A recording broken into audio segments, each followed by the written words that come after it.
Hello and welcome to another Infinity Wax product video.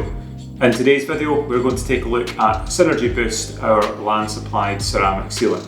Synergy Boost is a snowfoam lance applied ceramic sealant concentrate that provides incredible performance from very low dilutions. Boost uses a new type of SiO2 polymer which was designed in late 2021.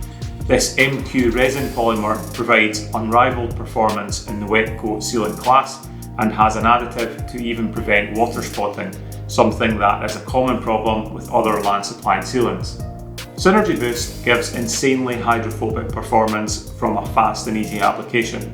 Some have likened its performance to that of a ceramic coating in terms of beading and sheeting. This is ideal for maintaining your already coated car or for a fast and easy way to protect your uncoated vehicle. In addition, it can be used to seal under vehicles and braking components to prevent rust ingress on a short-term basis. Synergy Boost is quite simply the easiest way to protect your paint, wheels and glass, and any other external surface that it touches. Apply directly to a wet and clean vehicle, followed by rinsing to provide up to 3 months protection. The best part is you can achieve this from only 1.25 millilitres per vehicle. So that has been Synergy Boost, a super easy to use ceramic wet coat sealant that anybody can get along with. I've left a link in the description below if you want to find out more.